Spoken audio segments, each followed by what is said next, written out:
masih hiruk pikuk di Trevi Fountain, Fontana di Trevi. Saya mau ke Captain Candy untuk melihat apa yang dijual. Seru juga loh. Toko-toko di sini nih aneka macam candy. Wow. All is sweet ya. Prohibited.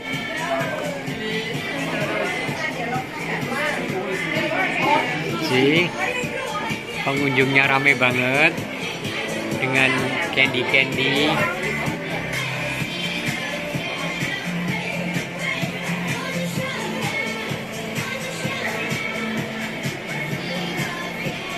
Dan aku masih mencari sahabat-sahabat yang katanya janjian di sini. Teman. Trevi Fountain. Makan paginya sangat enak, dan saya ditemani oleh Dokter Lita Lili dan Ibu siapa, Bu? Sorry, Ibu Koni. Saya mengenalnya Dokter Lita Lili ini melalui YouTube ya Bu ya? Ya kan, melalui YouTube, melalui doa, melalui unggahan-unggahan saya, dan sekarang kita bersama sedang ada di Roma. Dokter. Pagi, dokter, aku mau tanya beberapa dong. Menjadi dokter itu panggilan apa dulu ceritanya gimana?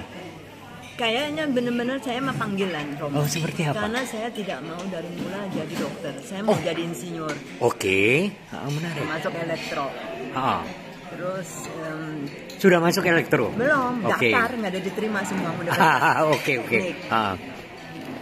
Terus karena waktu itu memang papa saya bilang jadi dokter aja, karena kalau jadi dokter bisa bekerja di rumah nolong. Karena waktu oma sakit, cari dokter, pertanyaan pertama ditanya punya uang berapa? Oh my goodness. Nah, tidak itu. Tapi saya tidak mau jadi dokter. Iya. Terus? Setiap saya pendaftaran di teknik university selalu nggak dapat jawaban. Tiba-tiba dapat malah yang dari Universitas Hamburg, kedokteran. Saya nggak mau. Saya daftar, pergi lagi ke Swiss daftar, terima juga kedokteran. Akhirnya ya udah. Hebat sekali. Terus? Waktu itu di Jerman kedokteran pun dibatasi ya. Iya. Angkanya dan sebagainya hanya diterima satu semester seluruh Jerman itu kira-kira 200 sebegitu ya. Iya.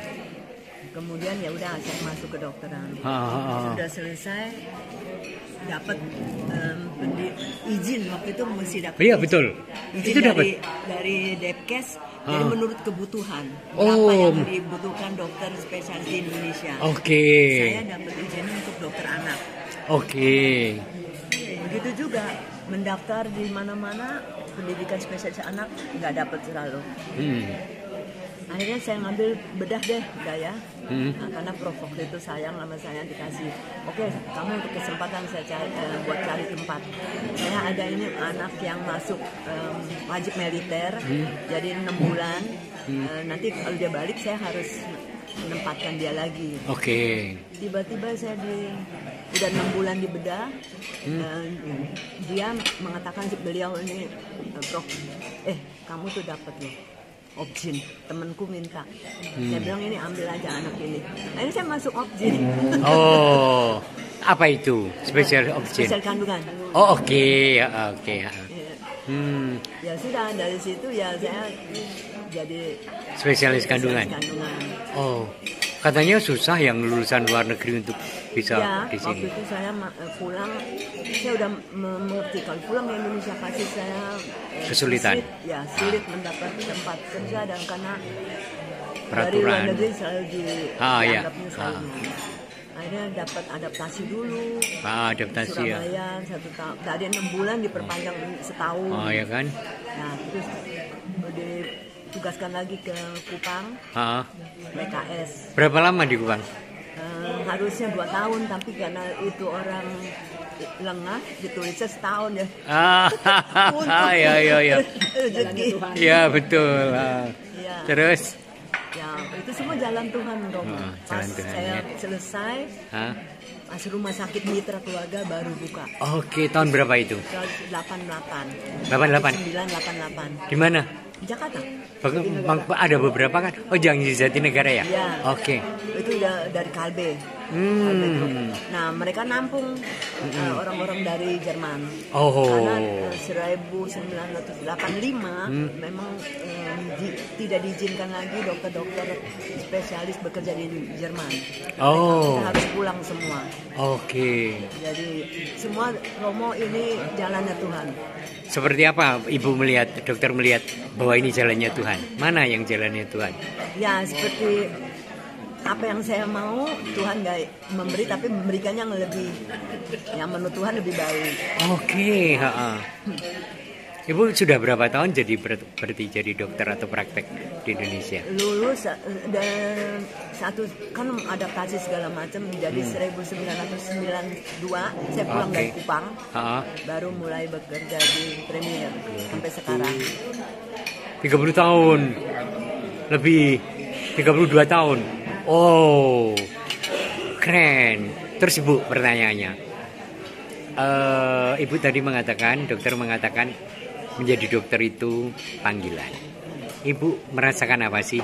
Untuk apa sih dipanggil menjadi dokter yang Ibu hayati? Ya, dia menolong orang. Kadang-kadang kalau kita bekerja sebagai dokter harus lebih banyak sosialnya. Kadang-kadang banyak pasien yang nggak mampu, gitu ya, butuh pertolongan. Betul. Yang banyak orang mengatakan dokter tuh harus, iya betul. Nggak bisa, jangan berharap jadi dokter tuh bisa jadi apa kaya raya. Gitu ya. Kita harus melihat juga banyak sosialnya. Ya. Kadang-kadang kita melihat pasien tuh terima kasih, kita udah seneng. Iya betul. Ya. Dan itu mengalami banyak itu ya. Iya perjumpaan yang kemudian menggerakkan hati untuk kemudian menjadi sosok yang manusiawi, yang sosial gitu kan, sebagaimana Tuhan memanggilkan. Dokter, terima kasih. Ada satu pengalaman yang menarik dalam profesi kedokteran ketika menangani pasien. Satu pengalaman yang menyentuh atau apa? Ada Romo, itu ibu itu ya. Justru makan saya lihat orang yang ada uang.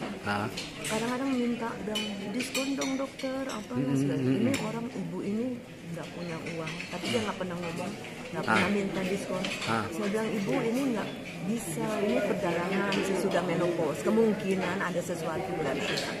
Kurat lah Bu. Ya dan nanti dokter, saya tanya anak saya dulu. Ya udah datang lagi Bu, nggak bisa ini, nanti mesti dicek dulu apa. Kalau memang hanya kelainan hormon ya sudah, tapi kalau ada sesuatu kan kita harus tindak lanjutin. Terus dia bilang ya dokter nanti udah anak saya masih kerja, ternyata dia nggak punya uang. Terus? Dia datang, dia mungkin ada pinjam uang sama siapa, orang itu datang, terus saya bilang sama kasir, kamu jangan tarik uang saya punya mungkin. Nah ternyata benar kan, kuret hasilnya ganas, yang terakhir. Kami memutuskan untuk operasi, dia nggak punya duit, nggak apa-apa ibu, pokoknya penting kita. Saya panggil teman-teman semua, anestesi, asisten, bersedia mau operasi ibu ini gratis. Obat-obatan kita juga kumpulin dari bekas yang di ICU yang nggak pakai semua. Tapi ya itulah, kadang-kadang orang itu nggak sensitif. Udah bagian adminnya belum apa-apa udah langsung pergi ke ibu itu, Bu, ibu harus siapin uang 500.000. Kabur ibunya. Kasihan. Ya, sampai dokter internisnya aja bilang, saya nanti mau nyumbang. Nanti biarin saya mau nyumbang. Iya. Kabur pulang, saya minta sama bagian sosial workers ya di rumah sakit, tolong dicari ibu ini, kita mau operasi tanpa mood bayar. Silakan, karena ini stadiumnya masih dini, bisa ketolong. Nggak mau Bromo, akhirnya hilang kita. Sedih banget. Kasihan ya, sedih ya. Saudara-saudara, pengalaman dokter Lita Lili dan pengalaman banyak dokter menghadapi pasien dan tersentuh dan tergerak, dan saya mendengar dari banyak dokter yang karena panggilan kemanusiaannya melakukan hal-hal yang sangat mulia.